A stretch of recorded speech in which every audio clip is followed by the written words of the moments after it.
All right. Well, good evening, everybody. Another Tuesday night. This one's going to be a little bit less My Bourbon Journey, more Mash and Journey Whiskey Club stuff tonight. So tonight was really the only night that worked for Jason and I. He'll probably be popping on here in a minute.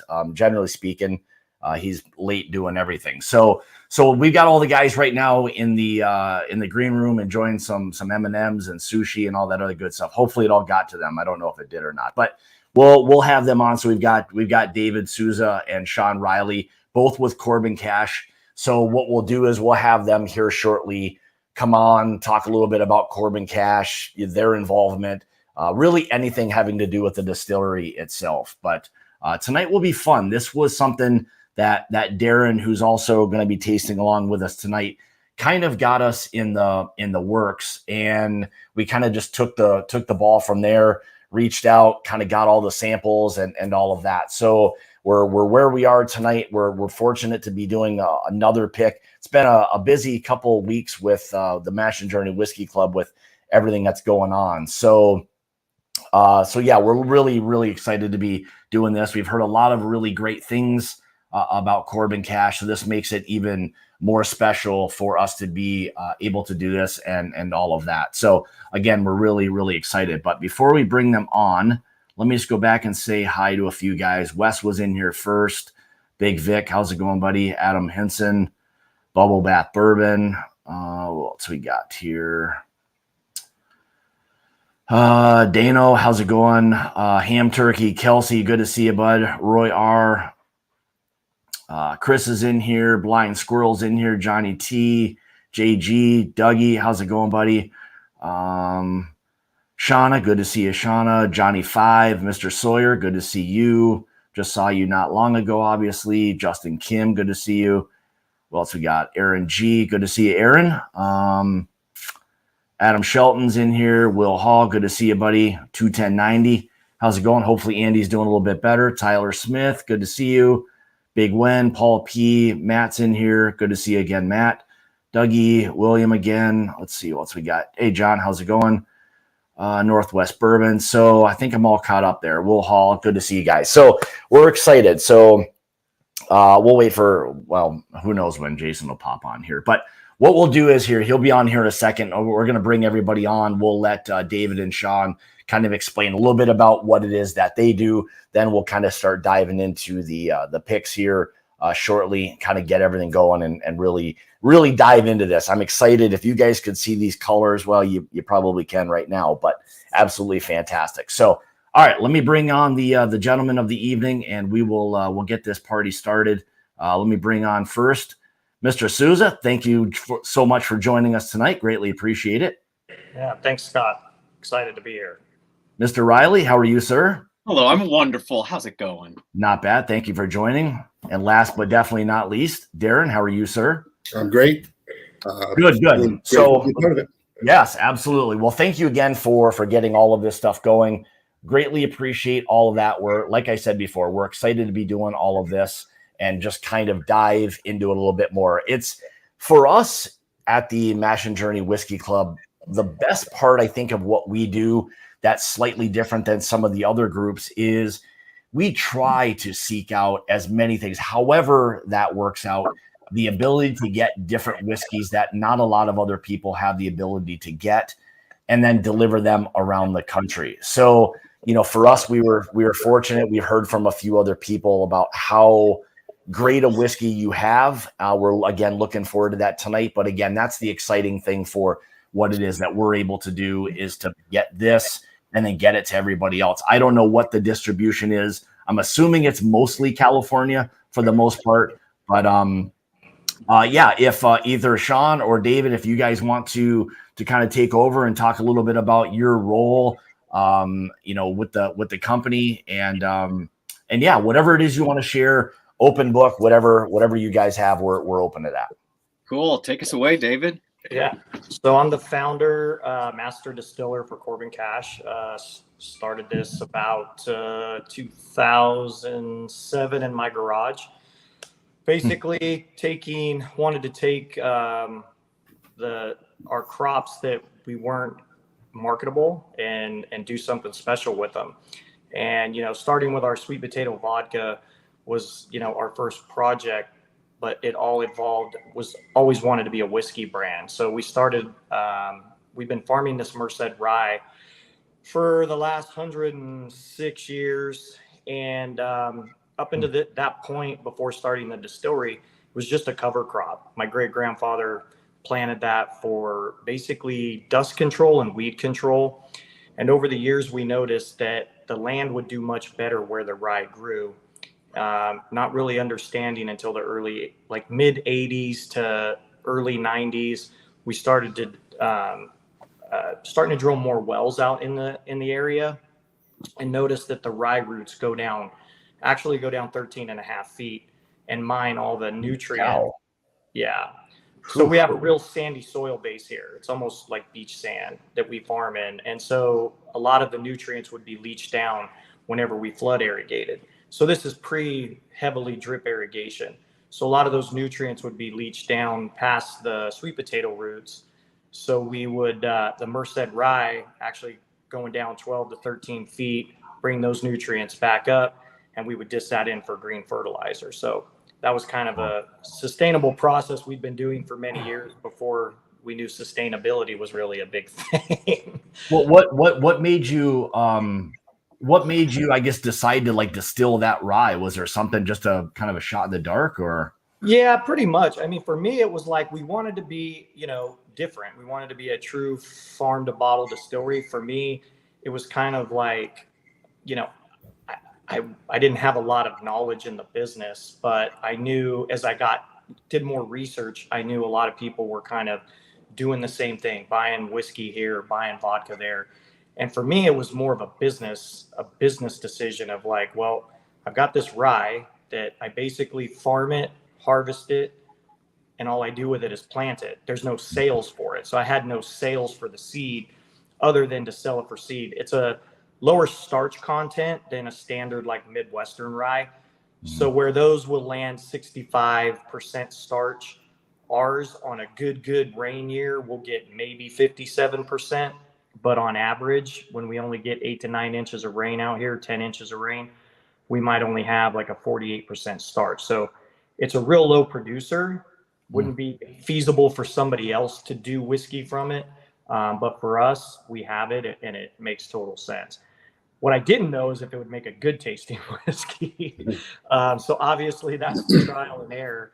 And then on top of me being self-taught was a little bit of a challenge. But, I think we've come a long way in the last, 13 years. And to be sitting here with you guys. Yeah, well, thank you very much. Well, clearly you can see now my partner in crime has finally decided to join us tonight. So we appreciate you joining us tonight. So, hey, what's up, guys? Nice How's to meet all you. And thanks for giving us the opportunity. I kind of randomly just messaged you guys on Instagram. I'm like, Corbin Cash. I mean, let's do one. Yeah.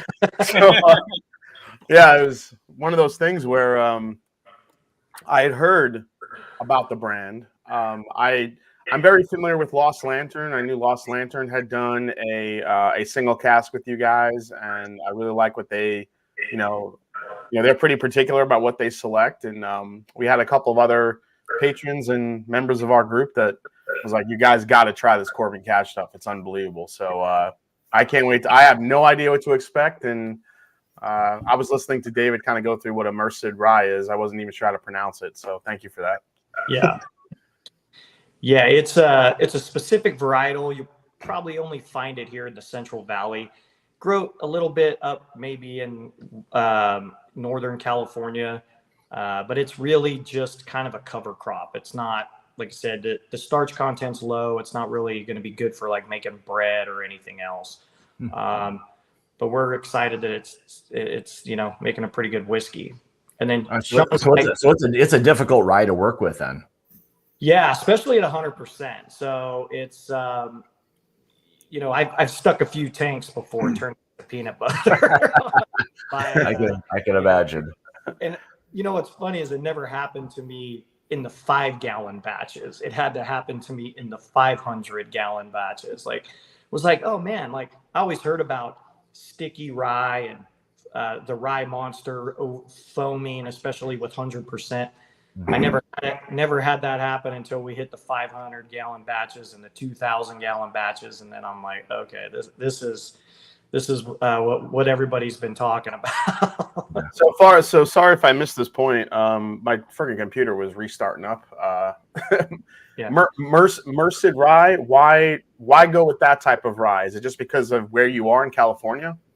Yeah, so it's a rye that we've been farming since 1917, Okay. and for us, it's really drought tolerant. So in the last 105-6 years, we've been farming it. We've only really had to irrigate it, about 3 times, because we typically can rely on the rainfall. So like most ryes they're not gonna grow in 8 inches of rain. So it's really the only thing we can put out here. A lot of our land isn't like flood irrigatable because we do a lot of drip irrigation, and in the winter time our reservoirs, they're not releasing water, so we don't have access to get water to irrigate the rye. So a standard like Midwestern rye out here would on a drought year here in California, it would never grow. Probably wouldn't get more than 3 or 4 inches tall. So Wow, really interesting. yeah, we've always been looking to maybe look for something else. We've raised wheat and we've raised oats before, but this rye is just particularly like super tough. And again, part of that though with the drought resistance is that low starch content. So we don't get a real big production off of a batch like you would look for on another rye. But since we have it, and it makes perfect sense for us from a business standpoint, from a sustainability standpoint. So let me ask you this. So what's behind the name Corbin Cash? What is that? So Corbin Cash is my son. He's the 5th generation, and no lie, he was actually born the first day the spirits rolled off the still. Oh, so jeez.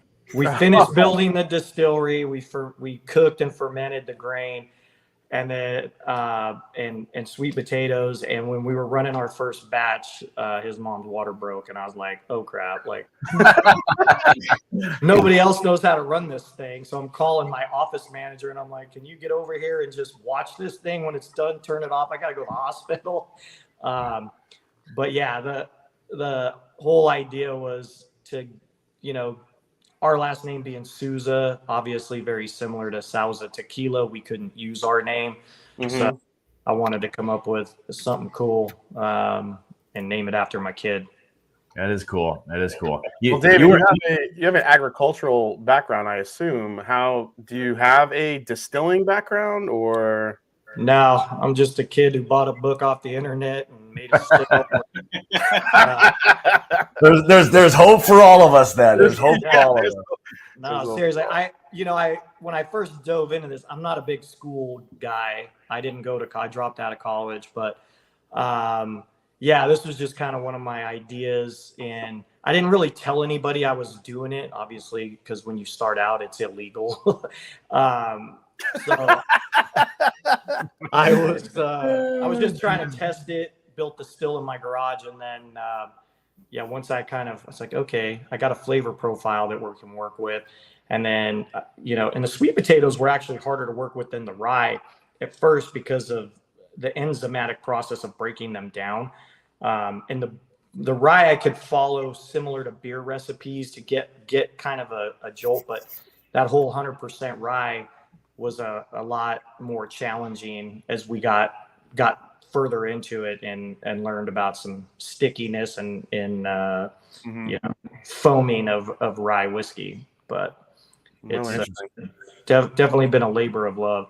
But it's probably the hardest thing I've ever worked out in my life. Like, I feel like I was born and raised in the farming industry, worked out in the field since I was 7, and had my own farming operation by the time I was 15. It was just something that my family instills as like, you have to, once you get old enough, you got to figure out your own thing. And I thought by the time I was in my 20s, like I'd been doing it so long, I was going to be running the farm. And my dad and I are only 16 years apart. And so he's like, I'm not retiring anytime soon. You're going to need to figure it out for you. I was like, okay. So this is kind of my spin on the family business. Well, it's kind of a nice spin, that's for sure. Yeah, no, it's been, I wasn't a big connoisseur of whiskey or spirits in general. I partied in my day, but I fell in love with this business once I got into it. The people, the products, like once you get a sense of really the products that are out there and just like going to these distributor meetings and kind of tasting all this different stuff, it's such a cool industry and such a niche. It's a big industry, but it's really also like a big family as well. So besides the rye and the bourbon, what other types of things are you distilling and producing, and what is your production, I guess, in terms of volume, like for you guys? So I mean, we put away like production. So for us itself, for the Corbin Cash, we're probably, I don't know, what are our sales, Sean? I'm not even Amazing. sure. They're fantastic. They're great. They're great. Our little craft distillery, we can crank out about 200 barrels a year. Obviously, we're not quite selling that much, but we're putting away, hopefully for the future. And we're also distilling sweet potato alcohol, which is off of our farm. Our bourbon. We have a tequila. We're doing agave. We brought in from Mexico. We're distilling. We're making rum now, which is all sitting in barrels.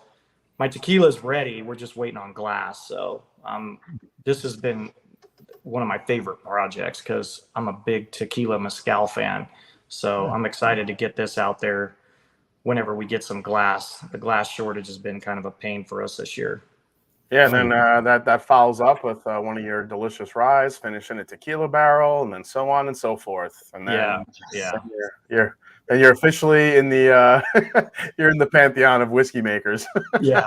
Well, it's funny because the sweet potato liqueur that we make was the whole premise was, okay, I'm gonna age the liqueur in the used rye barrels and use the used barrels, but we wanted to kind of know what the flavor profile was, so we started out with new barrels, and then once we had the new barrels, like, okay, great, this is the great flavor profile. So then we started using the used barrels, and we figured out, crap, we can't mimic the flavor with the used barrels. So now our barrel aged sweet potato liqueur is aged just like our whiskey, a brand new charred American oak. So now we have our rum and our tequila in the used barrels. Interesting. Yeah. Interesting.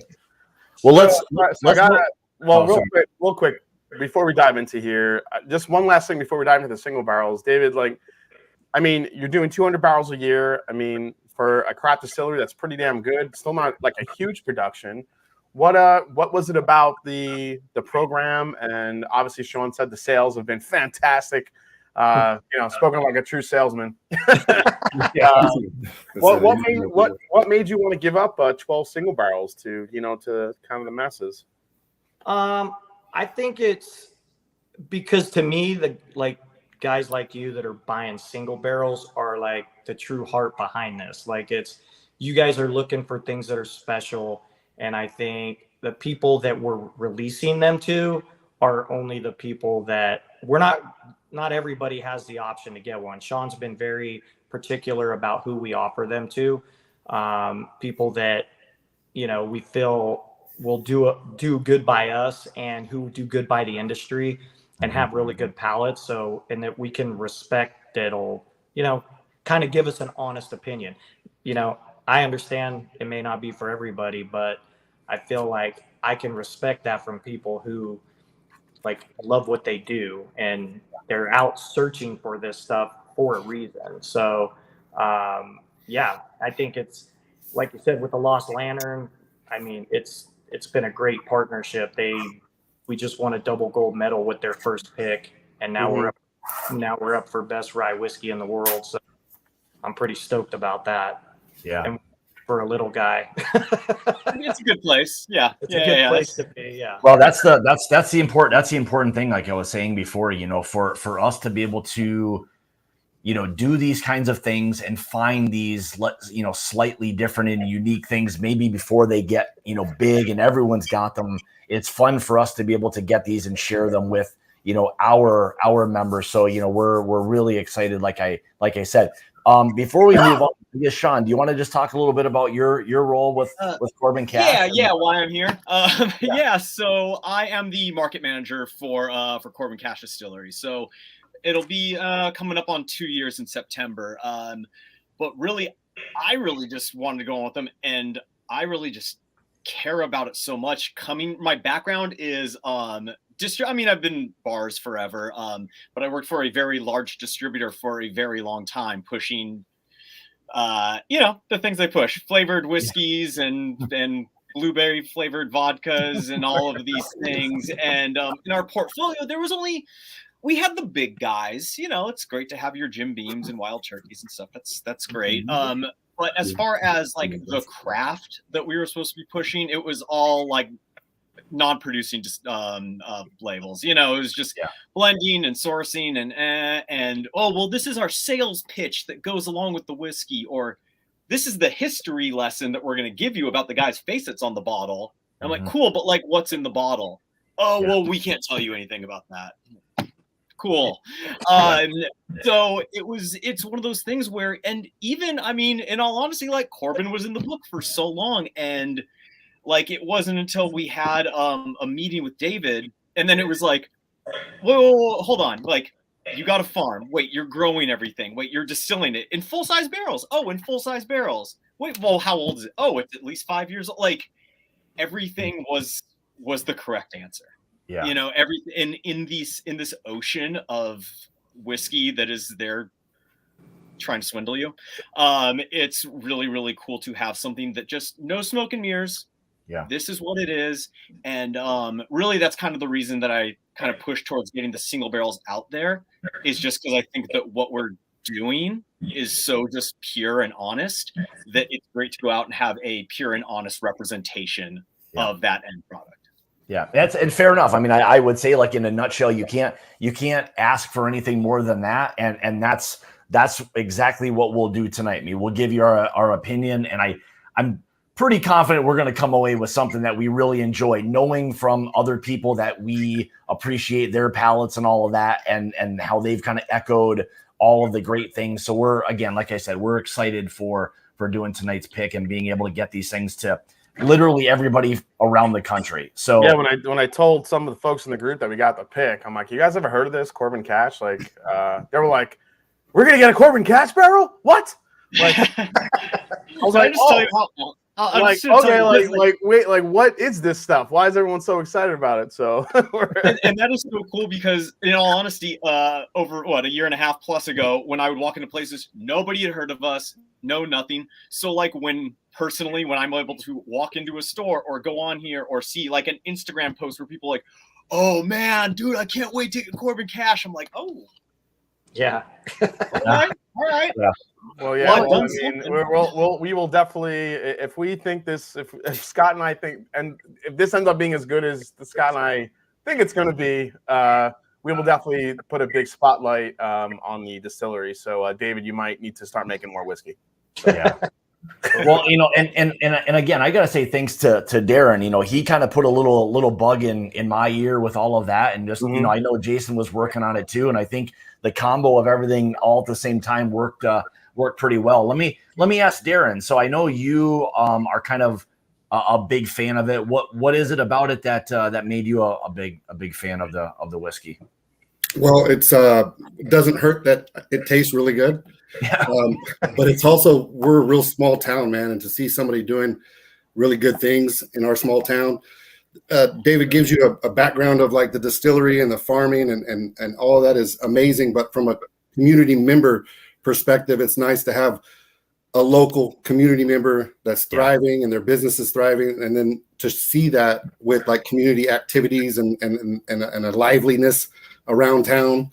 It's awesome. It's awesome. Makes me proud. Well, I mean, that's cool. I mean, it is always interesting and fun to get the perspective of, you know, a local person and their perspective, you know, on the whiskey. I mean, I don't think a lot of people will necessarily bang the drum for, you know, something that's not great. I know a lot of people want to support small businesses, but at the end of the day, you know, you feel much better about supporting someone when the product is obviously good. So, we're excited. So, all right, is there a certain order we should be that you want us to try these in? Proof. Oh, proof order. Let me do that. Okay.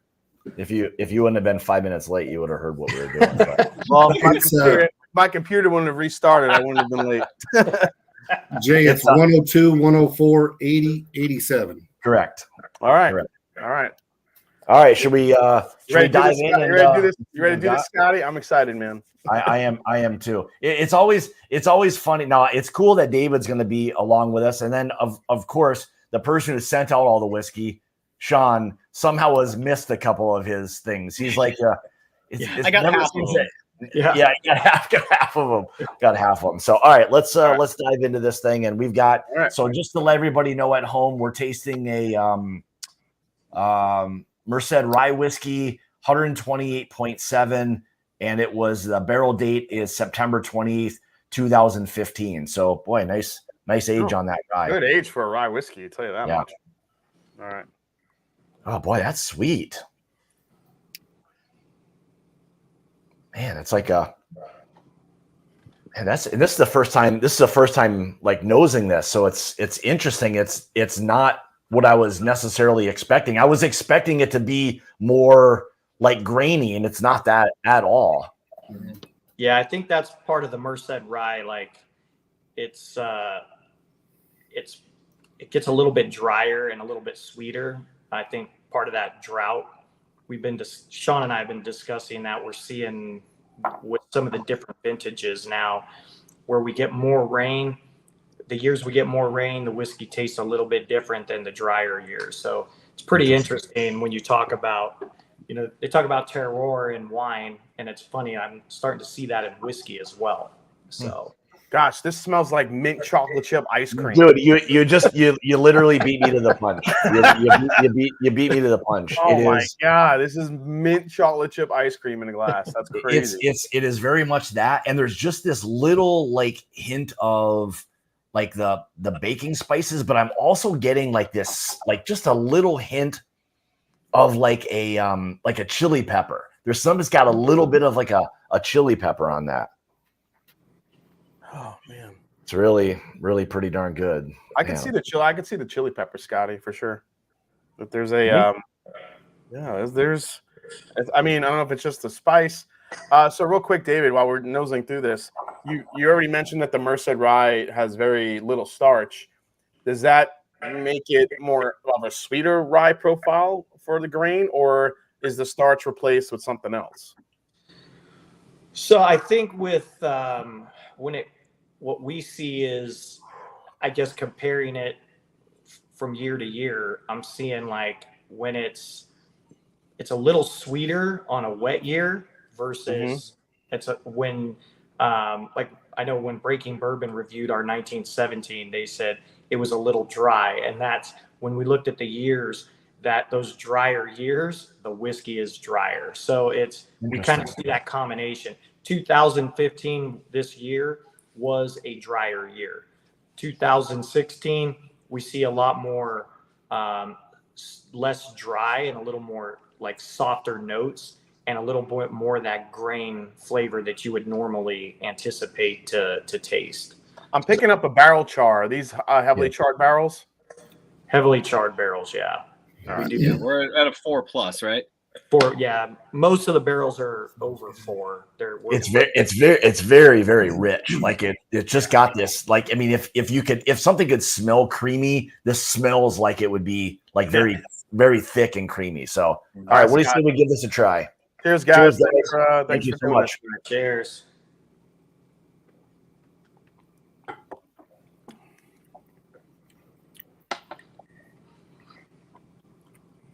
Man, it reminds me of root beer. Yeah. It's got like a cola sort of vibe. Yeah, to it. like a little cola, a little bit of like. Yeah, root beer. I immediately went cola too, Darren. Yeah, like a cola note. The spice is there. Yeah, You were right. I mean, it is very creamy. It's very rich on the palate. Man, that's pretty damn good.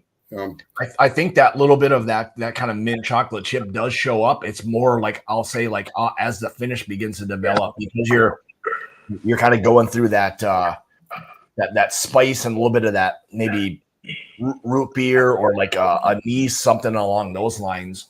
Yeah, it's funny that I feel like the cola rolls up on the front, and then it's the spice notes hit, and then that mint chocolate chip is like, it's on the chew finish. It's a little more of the order operations for me. It's on the nose, and the palate for me. That bacon spice is what jumped out, right? Yeah. Oh yeah, yeah. And then that on the palate, that cola note came through, and then right about the same time that mint is settling on the back, there's just like I get the pricklies all over the roof of my mouth, which makes it nice, good mouthfeel. The finish on this and the way it just coats your palate is insane. Yeah. It just sits there. You could just take one sip and you could enjoy that for like 10 minutes before you ever need another sip. Yeah.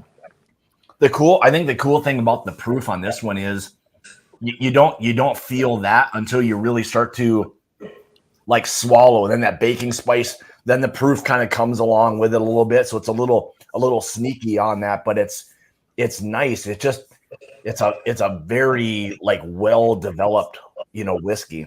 Yeah, the cola, and I'm actually starting to get a little bit of like a clove that kind of mixes all those baking spices. There's like a clove in here too. Yeah, I could definitely see that. That's wow. I wasn't really sure what to expect. That's pretty damn delicious. So I think Scott said syrupy sweet, and I'm with that, but I think it's almost I may be crazy, but I'm getting like a dried fruit sweet too, like maybe like a raisin, a hint of like a raisin. Yeah, I agree, Darren. There's a slightest like hint of like a fruit characteristic in there. I'm trying hard. Maybe raisin is what it is. I'm getting it on the very, very like back end of it. The barrel char is there a little bit too. There's a little bit of like a smoky sweetness to it. Man, that's good. That's good, man. That's the first one. Shit. Yeah, I can see that. I can see that fruit now that you kind of start to think about it a little bit. There's definitely those fruit notes that are there. Mm-hmm. All right, what do I write down with 102? Just like delicious. Was that enough of a descriptor? It is, and then that spice it goes on for a long time. Yeah, you had me at the finish. That's freaking awesome. Mm-hmm. Finish is A+. All right. So that was 102. Now we're going to 104. 104. Yeah, which is 130.6.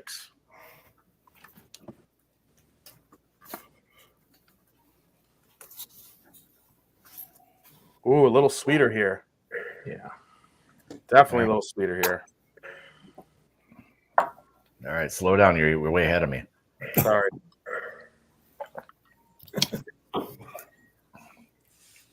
Sometimes when I taste like really good things, I never know if I should have water or not. Like I'm afraid to like wash that off. Like I feel like I'm gonna influence my my palate with water. But I feel like the barrel might be coming through on this initially a little bit more.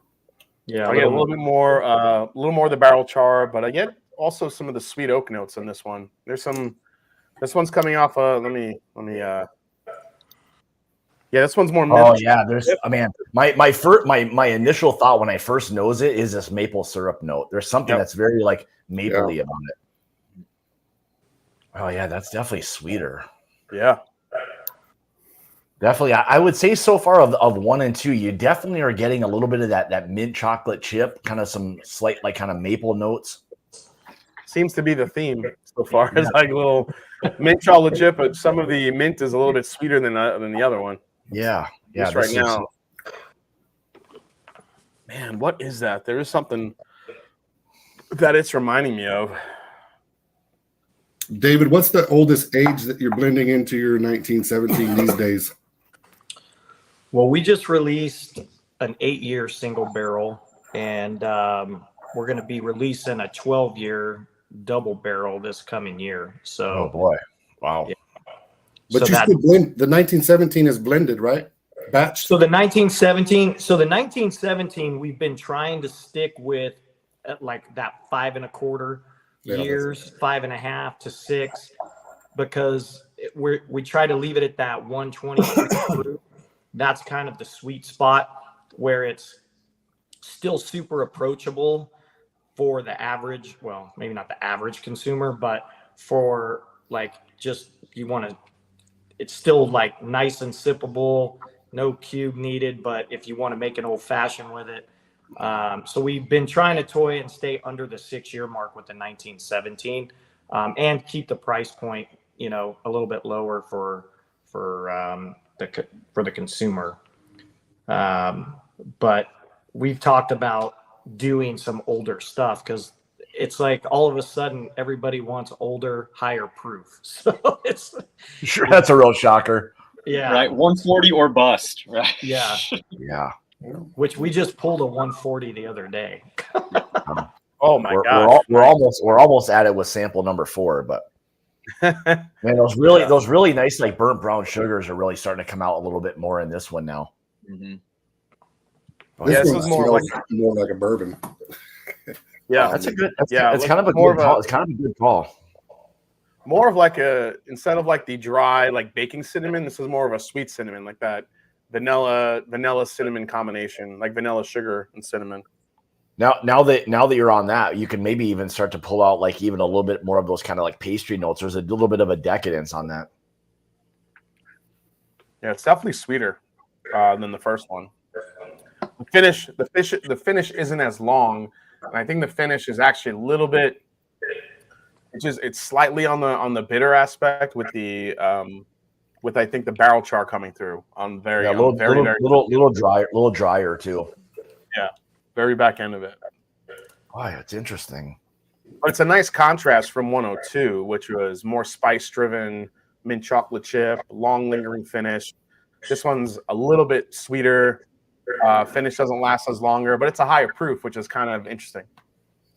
Yeah. Boy, man, I could smell this thing all day. Oh, man, that's good. Mm-hmm. I'll be right back. I'm gonna get some water.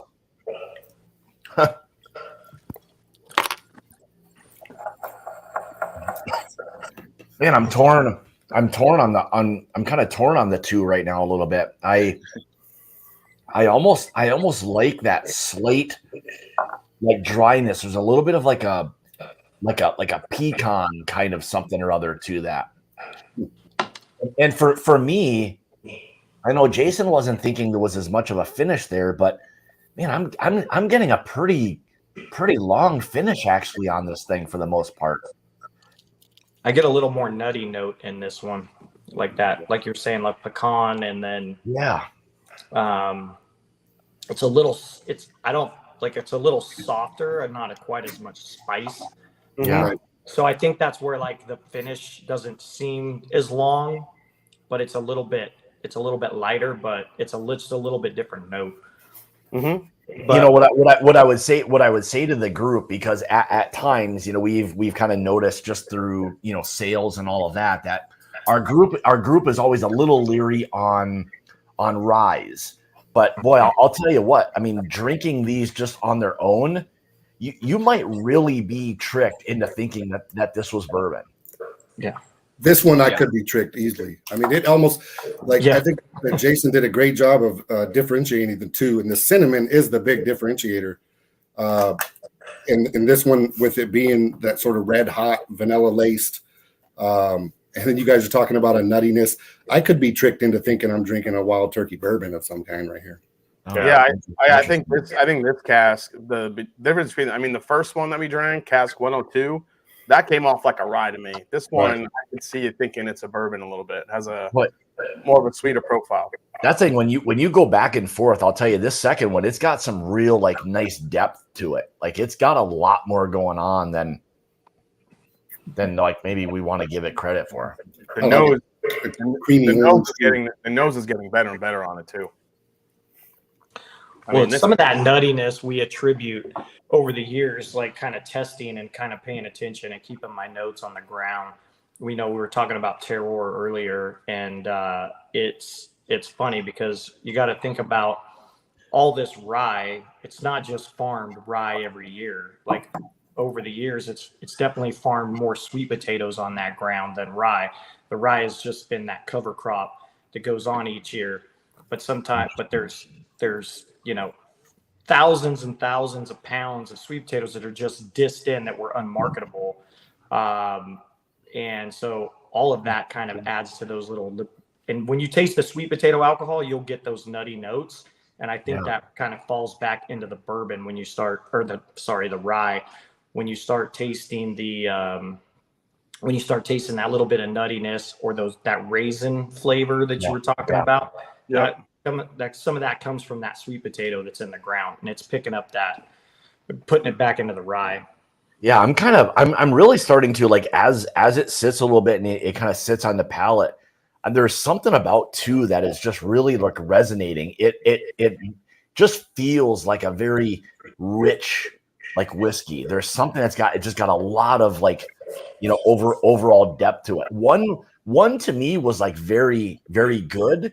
Two for me just seems like a more developed whiskey, for whatever reason. Oh man, that was good. That's good. It's already a good sign when you want to just keep drinking. I know you're getting in trouble. Yeah, we keep talking about these two, but we have two more to taste, dude. Right. That's true. That is true.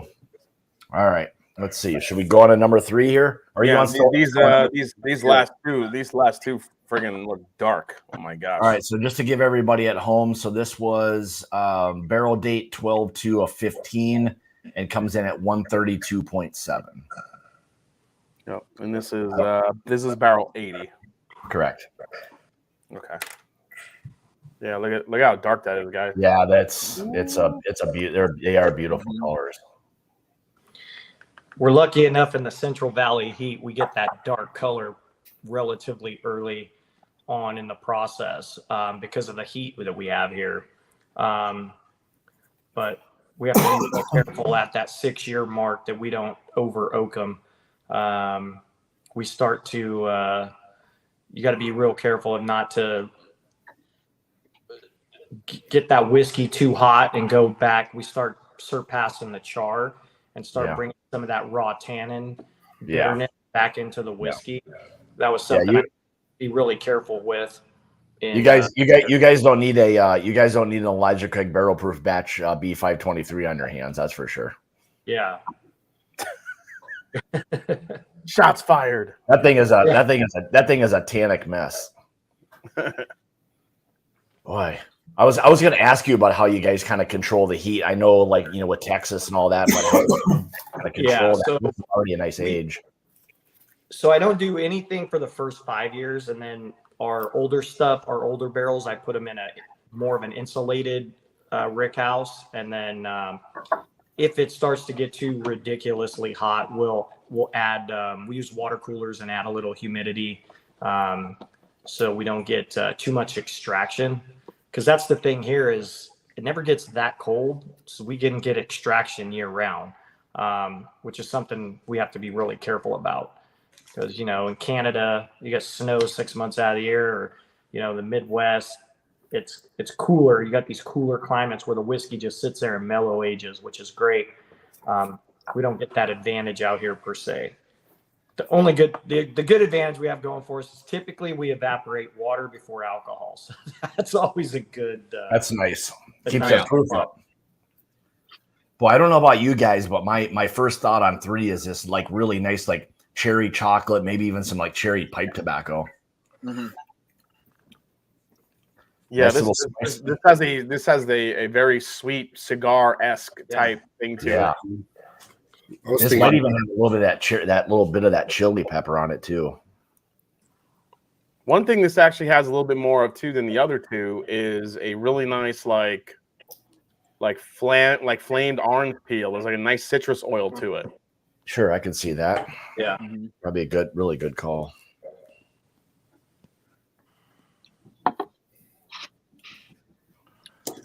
Yeah, that citrus and that cherry do come out very nicely just before you get to the finish.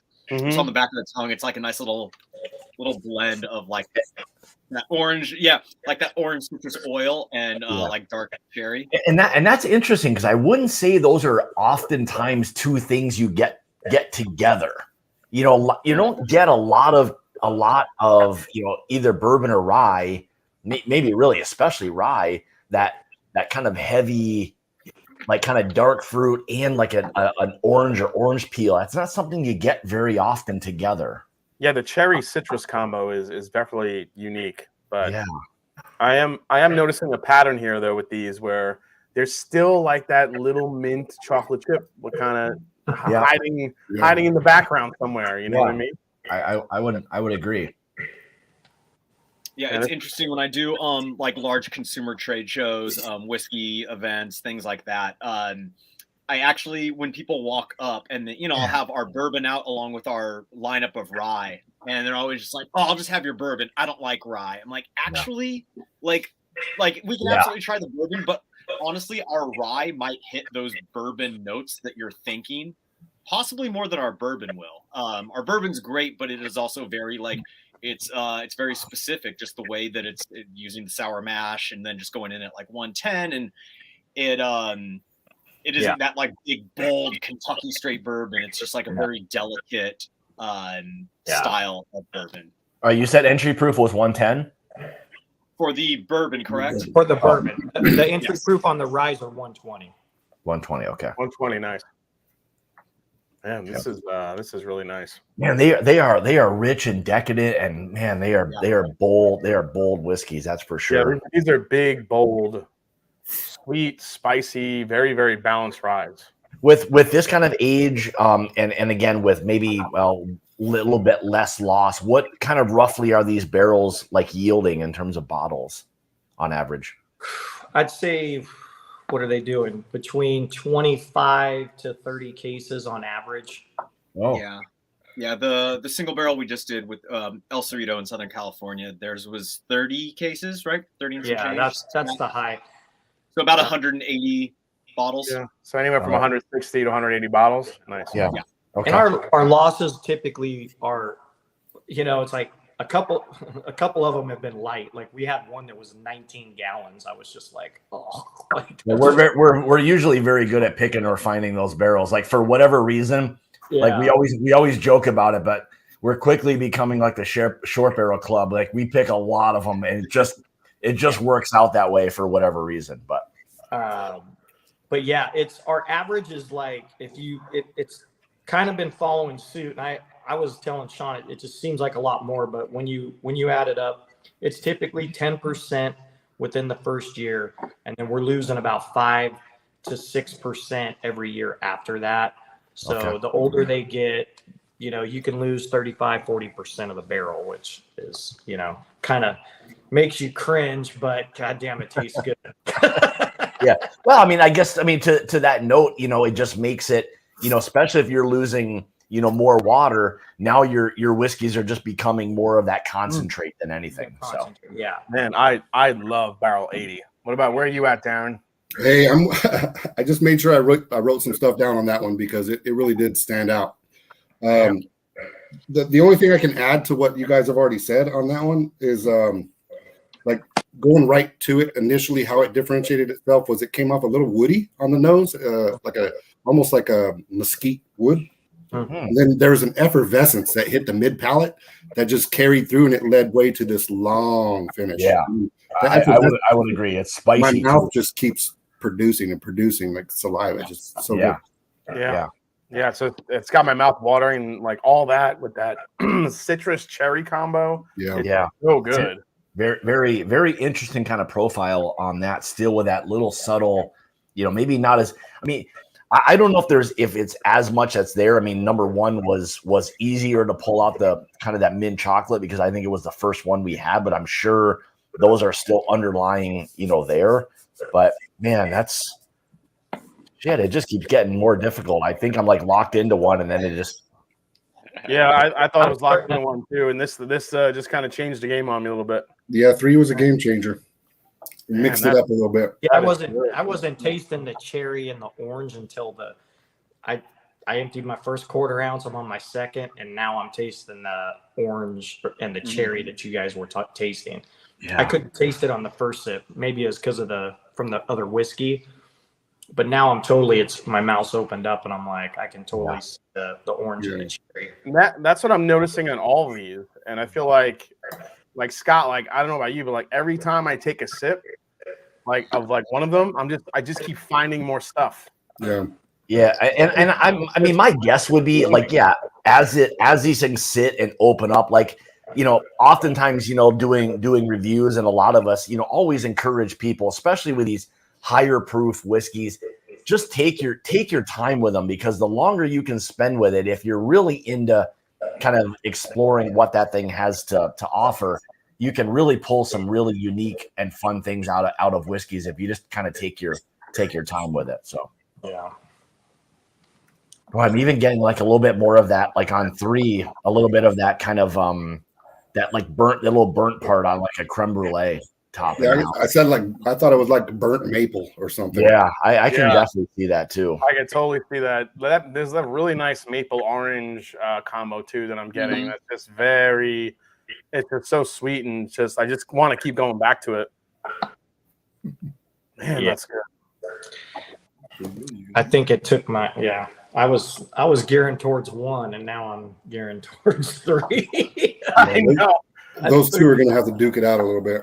Yeah, they might. Man, I thought 2 was really good. I actually started to. If I would have been ranking them at this point, I would have gone if I go in reverse order of like I don't want to say my least favorite, but I would have gone. Actually, let me do it the other way. I'd probably still at this point of the ones I prefer, I'd probably still go 3, 2, 1 in that order for me. There was something I liked about 2 with that little bit of that kind of like, I don't know, like a toasted almond note. I kind of just I was digging number 2. Well, we need to go back to 2. It's even number 2 now. Like if you smell it now, Scotty, it's or I should I say barrel 104. It just went pure maple syrup now. Yeah, dude, it's a lot of that's like my first thing is a lot of like maple syrup on that. You mentioned it earlier, and I don't think I was getting it as strong as you were, but now when I go back to it, my God, that is just all dark maple syrup. Yeah. I'm about to get some of that just to put on like pancakes. Oh man. All right, that's pretty damn good. All right, we got one left, and then I guess we could start attempting to rank these. I don't know if you guys can see that color. I mean, that thing is ridiculous. Yeah, this is the darkest one. It is. Yeah, this is like iced tea with extra sugar. A little bit of that. Yeah, barrel number 87. Barrel date on this 12/18 of 15, and comes in at 134.1 proof. So the highest, of course. Sweet funk. Oh yeah. So all right. So here's a little bit more of that kind of, I'll say like mesquite, like a little bit more of that like mesquite, little more barrel influence, I'd say, on this one so far on the nose. Yeah, this is I get like that cedar note that you get sometimes, like that fresh cut cedar. Yeah, I can see that.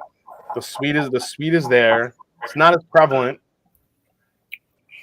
Well, it's starting to get a little proofy on the nose. So you gotta be careful getting in there. Keep the schnozola from getting too deep in that glass. It's almost like number 80 was like walking into a rick house, and like the smell that you get of a little bit of sweetness, some wood, maybe even like a mustiness kind of thing happening. Whereas 87 is walking into that same rick house and opening up a barrel and putting your nose into it. Yeah, like I almost feel like this is a whiskey that needs like, you know, just more time to be open. Like it just somehow needs there could be a lot going on with this thing. It just feels like it needs more time. Yeah, actually, Drifting Drams, I would agree. I think there's some cedar. This is probably the most floral of the ryes that I've come across. A little bit of floral component to it as well, but there's still that sweet. There's still that nice bounce on the nose. Again, a little bit more of a proof monster. Darren, what are you getting on this one? Same. It's oakier, more oak influence, I would say. It's I pick it up like a rye funk Like there's just this. The rye is more prevalent here on the nose. I haven't drank it Yeah, yet. I would agree. That's really good. And here I'm going to It say smells this like- this has got a little bit more of that heavier dark fruit, more of that cherry kind of pipe tobacco notes. Those are a little bit more prevalent in this one. I tell you there's what. Yeah, go ahead. There's a flavor note that I liken to Corbin Cash that's pretty consistent, and it's like a licorice, a black licorice, a good and plenty note that I just absolutely love about Corbin Cash. And I haven't tasted this one yet, but this one smells like it might be there more so than the other three. Yeah, I think I tell you what, it starts off a little bit like dry. It's not dry, but it's spicy. It's rye forward. But then the finish on this, as opposed to the other two we just had, the finish on this is the sweet. It's not reversed like the other two. The other two was sweet up front and then the spice. This is kind of reversed on this one. I'm getting more wood spice and more of the rye and the cinnamon and the clove all up front. A little bit of cherry and chocolate, and then but it's kind of like a bitter chocolate, and then all of a sudden the finish goes super sweet. That is a spicy meatball. Ooh, man! It hangs out in the mid palate for quite a while before that finish really starts to settle. That dark finish. That's where that hint of that like licorice, candied licorice, good and plenty note. It's way back there, but it takes time. I can see it. Boy, just chew on that thing for 5 seconds and then swallow that and wait for that spice to kick in. That thing is you literally can chew this whiskey. It's crazy. Absolutely. That thing's a that's a beast. I never picked up cherry Corbin Cash. That's a delicious beast right there. My goodness. What's Pops thinking there to your left, D?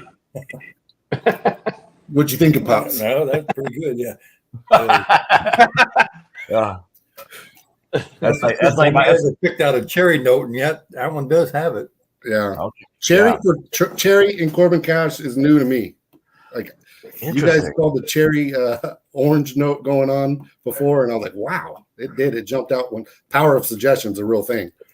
Well, I mean, I'll say, I mean, it just like that. The notes that it has are to me like what's fresh in my mind is a little bit of those Elijah Craig barrel proof notes, like in a very good way. Like you're getting that rich, decadent, like, full, bold, full body, whiskey. And that's something that everyone really enjoys, with still that subtle, sweetness, not a lot of drying aspect to it. I still think on 4, there's a little bit of that kind of like, pecan note, just not as maybe as aggressive as there was on, I think it was maybe number 2. I was picking that up. Yeah. I'd go with like a candied nut like that. Yeah. You guys did not like David and Sean. This was like, normally you get some whiskeys, you have kind of a core profile, and some are just a little bit more nuanced than others. These are all over the map. Like, what are you doing with? This is crazy. Yeah. Some are sweet, some are spicy, some are cherry, some are citrus, some are chocolate. The what? Like, oh my God, how are we supposed to select one of these? My prediction of what's going to happen here is we're going to get a short barrel. Well, no, it could be that too. But my prediction is going to be when the group and the people get a hold of them.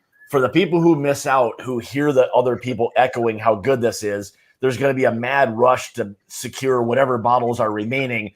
And then the next questions are going to be, as you can imagine, when can we get another barrel? That's going to be my prediction on this one. This is a technical term of a badass whiskey right here. Well, for those in the Master Journey Whiskey Club watching, we are splitting this barrel with Jay from our bourbon, just because, like we said earlier, the group is always a little bit weird with names that they're not too familiar with, especially ryes. So we kind of want to use this as a good opportunity to introduce the brand to the group. And for those of you that get a bottle of this and really enjoy it, if you want to do more, Sean has our number. So we'll see. We'll keep us in mind for the next round of barrels that they release, because maybe then we'll get a full one at that time. But so we're only getting 1 barrel here, guys. We're doing a half, and we'll see which one it goes. But man, I don't know. I honestly don't know which one I like the most. They all have specific attributes that I love. It's just going to come down to what we think is going to be the most loved universal profile for everybody. And I love the tobacco notes on 4. It's really rich. God, 4 is so. It's got like the best of it. I mean, I was like, yeah, I really like Barrel 80. That's going to be it. And then 87 is like Hold My Beer. Mm-hmm. Mm-hmm. Yeah. Damn. When you take your time and kind of get it, once it all kind of dissipates a little bit, you go back to it, and there again is that mint chocolate, man. It has been consistent really all the way through. I totally agree, buddy. That thing is. But I think what I'm going to do is I'm going to add just to kind of help in the selection. I'm going to add a couple drops of water to each, just to see, if it helps it open up, bring out on the other flavors. Because I think, well, before we add water to it, guys, Darren, do you have an initial ranking that you would go with, or do you need a little bit more time? I don't. Not a full ranking, no. But 4 stood out big for me. Just then, yeah. And I remember 1, but it would seem like it's so long ago now, so I have to revisit it. Yeah, I know it does. It seemed like at the time it seemed like we could have stopped with number 1, and then it just kept progressing and progressing. So, which is a great thing. So, all right, so let's do this. Let's just nose them again real quick. Now they've got some airtime. Taste them. We'll do a quick ranking, and then we'll start narrowing it down here. So you want to go? Why don't we go back to 1 since 1 was the one we were away from the furthest? Why don't we go 1? Oh yeah, 4? Well yeah. Let's just go back in order from where we started, real quick. Let's just do a quick nose, quick taste, and see if it's holding up. So, man, now it's like weird coming off of 4. Like 1 almost smells like a little flatter than the others. I mean, rightfully so. Yeah, I think 4 was just like. That's the big guy. Lots of tobacco, a lot of heavy. See, yeah, well, number 1 got a little sweeter for me too, I think. Yeah, definitely sweeter. Yep. This was the mint chocolate chip bomb though. Right. Yeah. Coming off of 4, that mint is a little bit piney. Oh yeah, I could see that. A little bit what? Piney. Oh, piney. Oh, okay. Just brighter. Still get a little bit of that root beer note on 1 that I wasn't necessarily getting on the others, and maybe just the oak influence was covering that up a little bit on the others. Yeah, and even more so now, Scott. That's a damn good call. I think the root beer is even. It's kind of like this root beer cream soda combo on that one now. Yeah, that's. But it seems so easy to drink, like coming off of 4 in terms of it being much more. Proof influence on that one. Oh yeah, I'm easily out back by the pool with that. Yeah. Even at 100, you guys realize it's 128 proof, right? I know. We're talking about this thing like it's an 80 proofer or something. This kind of reminds me of 1917, Darren. Because that may be why it's like sticking out to me like that. Yeah, because it's there's 123. This is 128, but it doesn't really drink like you would think a 128 proof. Like after drinking number 4 or Barrel 87, this one here's like drinking candy, like like drinking a root beer. Like it just kind of goes down super easy. Yeah, that's really. And coming back to it, I am picking up a little bit of that. My favorite black licorice, candied black licorice note. Just the slightest little hint. Yeah. On the finish. I'm sensitive to that note. I just really like it. I don't think it comes jumping out of the glass for anybody that doesn't like. No, I know for some people they can really dislike that, but I would agree with you. It's not. There might be a little hint of that, but not so much that it's overpowering to anybody. And I admittedly I seek it out in these products. When I find it, I kind of like try to search it out over and over again because it's one of my favorite parts of it. What's funny is I don't even like black licorice. But put in there, but I do taste it, and it's funny because I'll get those notes and I think, man, people aren't gonna like this, but I think the way it blends out, and I have no idea where that note comes from. It's the nuttiness. There's a big licorice difference though. You get You get like that heavy, like artificial black licorice note, which is like when my grandfather used to drink the Sambuca in his coffee. Yeah. And I used to run away. It's a run away from the table when he did because I hated it. And then you have like sweet candy black licorice, which isn't as bad. It's kind of like, I think that, and it may be like, it's almost to me that it's that anise flavor, the black licorice anise flavor is almost, it's light like you get out of basil. It's almost like a it's light. I would even say fennel, like a baked fennel. I can see that. Because I mean, geez, as a kid, did anybody like black licorice other than Darren? My grandfather did. He used to chew black licorice flavored gum.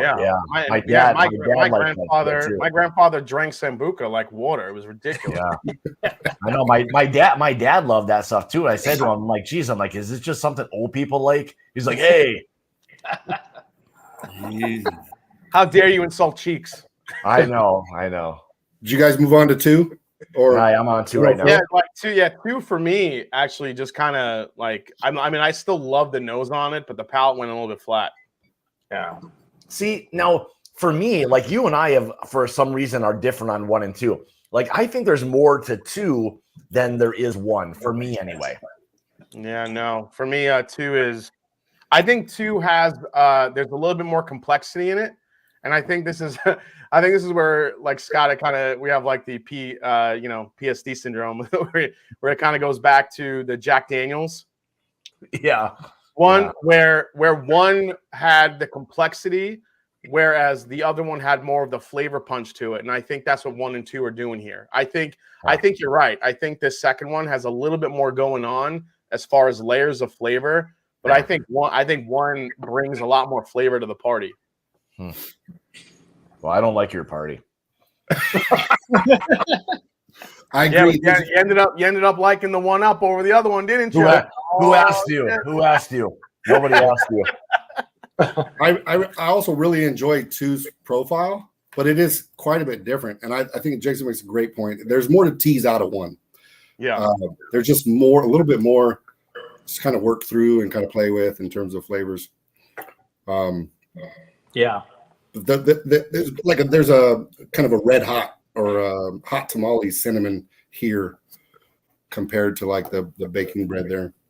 It is. I mean, I would say this is one of those things where again, a little twist here or there makes that change for you in terms of what it is you prefer. But both on their own, I don't think anybody would turn either one of those down. Those are both fantastic whiskeys right there. Agreed. All right, so let's go to now. We're going over to 3, which was Barrel 80. Which this is the cherry citrus combo one, which was man. God, it smells so good. Jesus, you and your smell belly party. Oh Jesus. Oh man, 3. There is something about 3, man. I love 3. Dude, that is 3 special. smells delicious on the palate. That's like I don't have a lot of familiarity with Corbin Cash products. I have some, probably more than you guys on here. That is unique. That is delicious. That is delicious. It's gotten way more like doughy pastry-ish, like a glazed donut. There's something it's very decadent about it. I can see that.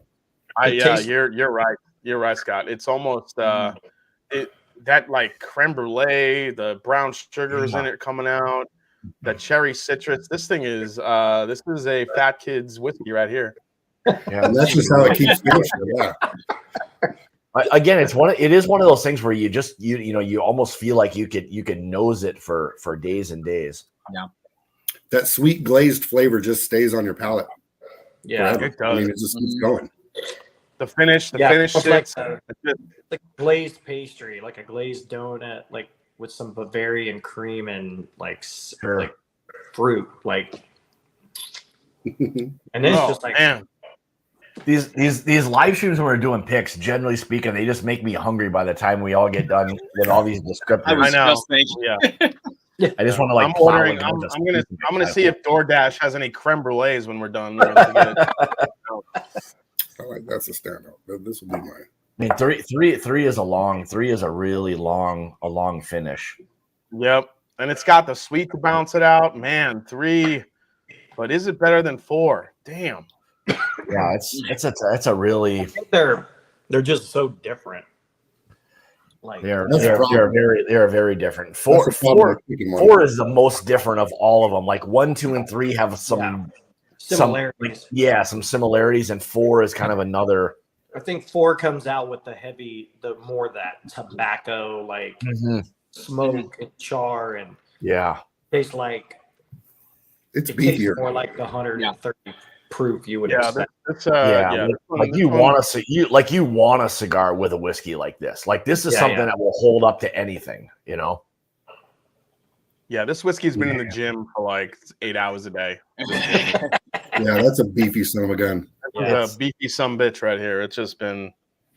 Oh my god! So, what do you feel like your guys' group gears towards? Do they gear towards these? You know, when you think about like what your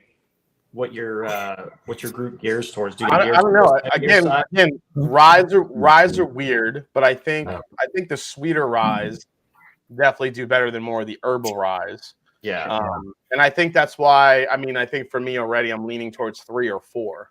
I think 2 has some sweetness. That's great. 1 is really good with the mint chocolate chip, but it's like to Darren's point, it's gotten slightly more herbal. But man, 3 and 4, I think have enough of that Corbin Cash DNA that we're tasting here, with these elevated sweet notes that I think will be great for the group. You know what I would like is whatever one we don't choose, I would love for somebody to let me know who ends up choosing it so I can get a bottle of that, because between 3 and 4, I would love to see how those would develop in a bottle, and just how they would evolve, like with a little bit of airtime. Like I think 3 and 4 could be like I feel like 4 would be a tough one to walk away from, because I feel there's like, and again, I don't know what your thoughts are. I feel like there's so much more that could happen with 4. Yeah. Yeah, I don't so much with 4. Yeah. It's a lot to it's one of those whiskeys you can learn from, that like you sit with, it kind of fights back a little bit. You sit, you size each other up, you learn about each other, kind of thing. But at the end of the day, like I guess, you know, would I know 4 appeals to a lot of us, but would 3 be more of a rounded whiskey that would appeal to the masses? You know. I mean, I think either one would for the group. I mean, like to OH's point, we love complexity. We love a long finish. 3 has that. 4 has it, but 4 is a little bit, like you said. Do we go a little bit darker tobacco forward? It starts darker. Probably a little bit more complexity. Then 3 has a little bit more of the brighter, sweeter notes, but it also still carries that long finish. So I'm kind of torn between those 2. Yeah, as am I. Darren, where are you leaning? I guess besides Darren, like Darren, where are you at with 3 and 4? They just kind of flip each other around a little bit. I think that I very much enjoy the darkness that comes out of 4. It's like another layer, because it finishes with every bit of the sweetness that 3 offers. 3 just offers that sweetness more early in the experience, more in that mid palate, and it comes through with this big sort of unique fruity punch. So that's very special, I think. But 4's a monster. I mean, do you want a complex monster that gives you all the sweetness, but not so specific in like the fruit notes that we're picking up out of 3? You know. Yeah. You know what? 3's more unique. I think 3's more unique. But 4's the one you can chew on it for a while. Like, it is. It is like I'm still chewing on it. Like it's like Yeah. You know what? That might help a bit if we Sean, I don't know if you have the numbers, but if we were to look at bottle counts for 3 versus 4, do you know that by any chance? We don't know. We just pulled these straight out of the barrel, and we don't even. We just take a sample. We have no idea. You didn't before you like pull these. You didn't press these barrels over your head a couple times just to see what you thought they would be. No, but I could. Man, the only way we can tell before we like actually pull them out is we can feel them. But even that's sometimes tricky. Like feels light, and then you get more. Feels heavy, but you don't get as much. But we could weigh it.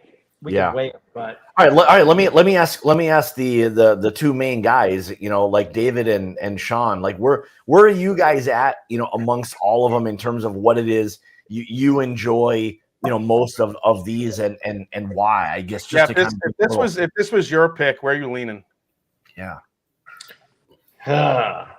So let me taste 3 again. Hold on. I just finished 4. I finished 4. I mean, that's always a good sign. Like the one that has the least amount of whiskey in it is the one that you want to drink the most. I'm telling you, I think Scotty, man. Scotty, I don't know about you, but I think I'm leaning that. Man, when I go back to 4, it's getting a little bit sweeter. It's beefier. I think the more I go back and forth, I think 4 is just calling my name. I think to me, 4 is kind of that, what I can say, like from picking my own 8-year, 4 kind of leans towards that 8-year that I released as a master distiller select. Like in ours, 8-year was 136 proof. This is 134. So they're very similar in profile. I really love it.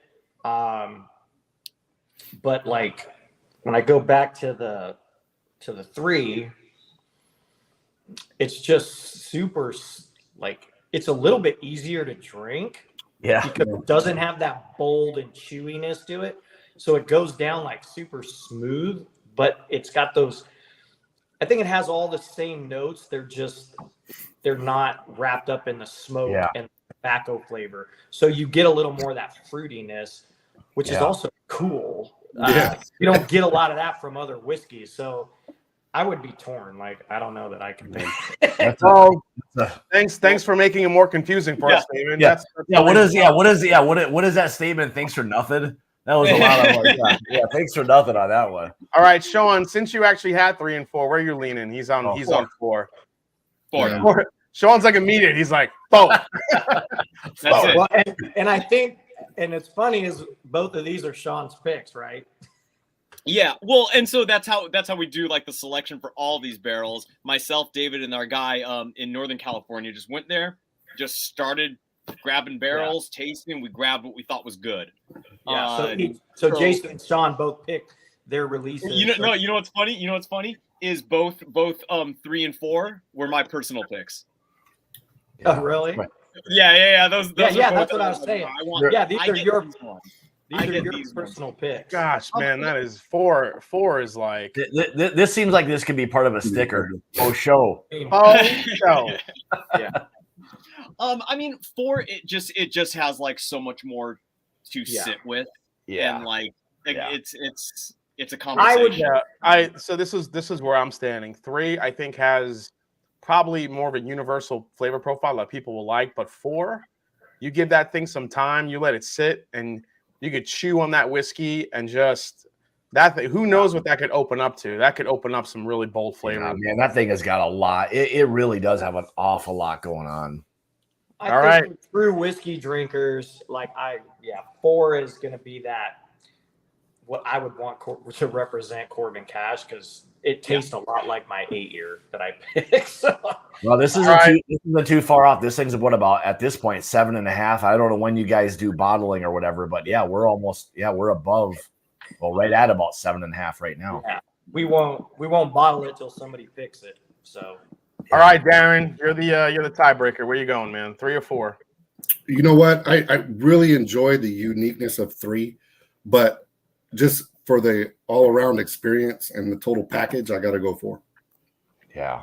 All right, boys. It looks like barrel 87, 134.3 proof is going to be the Mash and Journey selection for tonight. Damn. You know, and the one thing that we never really mentioned was like how easy drinking 134.1 proof really was. Like you never felt like you were dominated by the proof, because oftentimes I think a lot of people appreciate or think they like higher proof stuff more than they do. But you know, oftentimes like with proof, you're so dominated by it that you lose all the other aspects of the whiskey. And once you've lost it, it's so one-dimensional proof-wise. You know, I just don't think that's a great whiskey. And this thing was never anything that one of us mentioned tonight was, holy cow, that thing is like really killing me proof-wise. Mm-hmm. Yeah, I think we've seen that in a theme as Sean and I go out and do tastings, and we've done like some whiskey club tastings, and even with the 8-year 136, like we've had people come up and like, dude, this does not drink like 136. Like it's hot, it's warm, but it's not like, it doesn't kill your palate. Like you can still sip it, and it doesn't just, you know, kill your taste buds. So yeah, we're really, really stoked about that. And like not that this is comparable, but if like Heaven Hill ever came out with like an Elijah Craig barrel proof rye, like I would surmise that this would be kind of close to that in a way, especially if it had a high age on it, because it's sweet, it's bold, it's spicy. I don't know if they'd ever release one to this age profile, because like to David's point, it comes off like an older rye whiskey. This thing's crazy good. This sticker should just literally be Corbin Cash like slapping like an Elijah Craig barrel proof. It is like ridiculous. It is. It's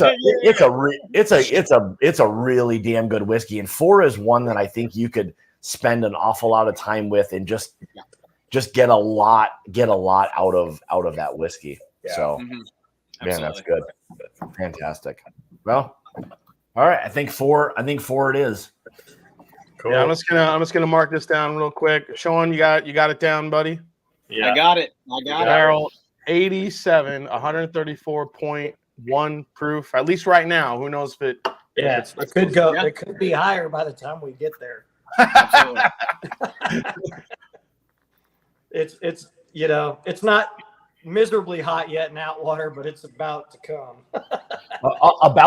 So from selecting it now to about bottling time, how much more time roughly will there be?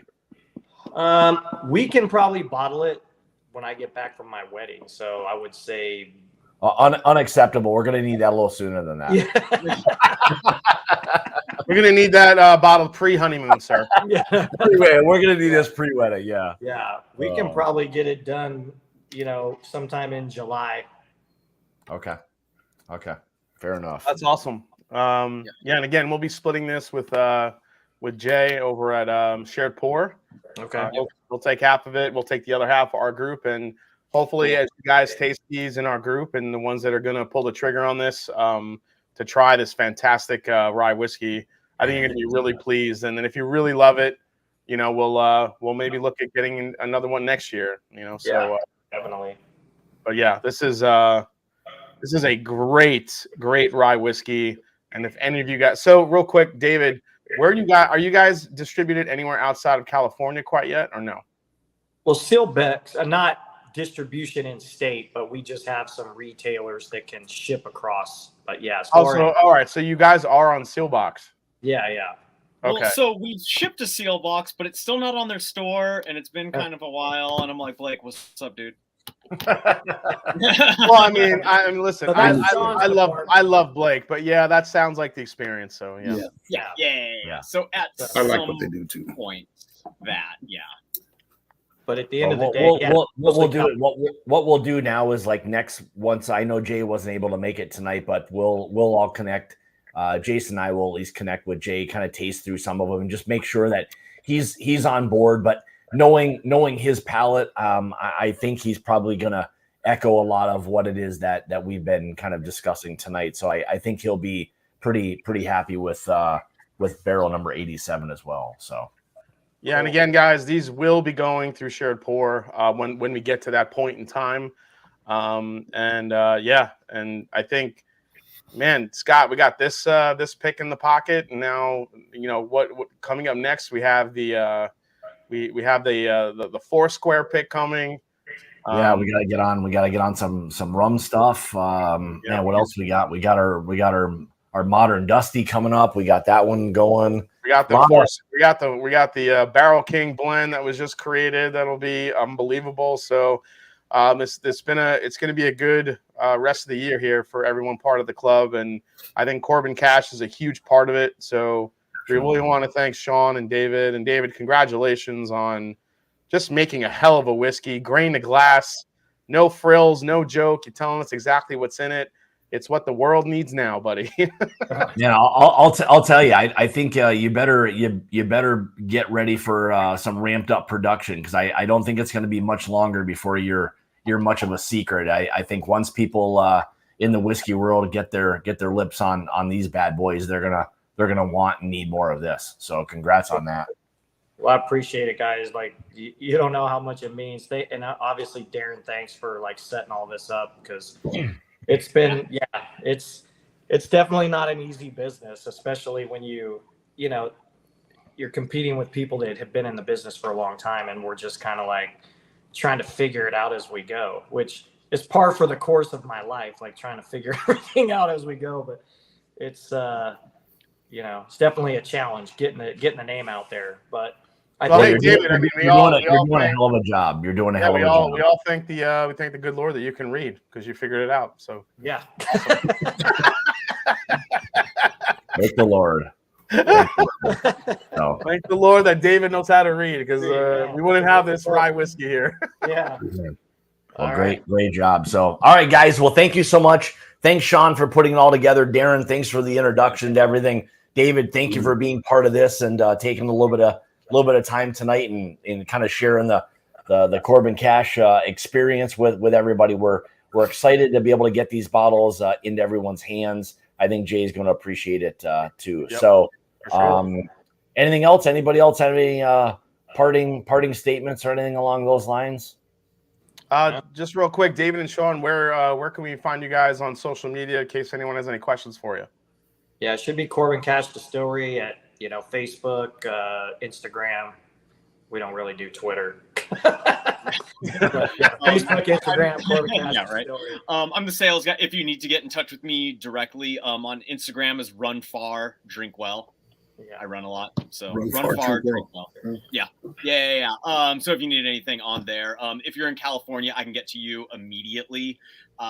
Outside, we'll have to figure stuff out, but we're good at figuring things out. We're good at figuring things out. If you guys need yes. Love it. Good. Well, thanks, guys. Thanks everybody for tuning in tonight, taking a little bit of time. Appreciate it. Everyone in the chat, thank you guys. Anyone watching the replay, patrons, thank you guys so much. Darren, again, thanks, buddy, for kind of being an ambassador. We appreciate the love on that part. So with that being said, thank you guys. We appreciate everything. We will see you guys next Tuesday. Cheers, guys. Cheers. Thank you.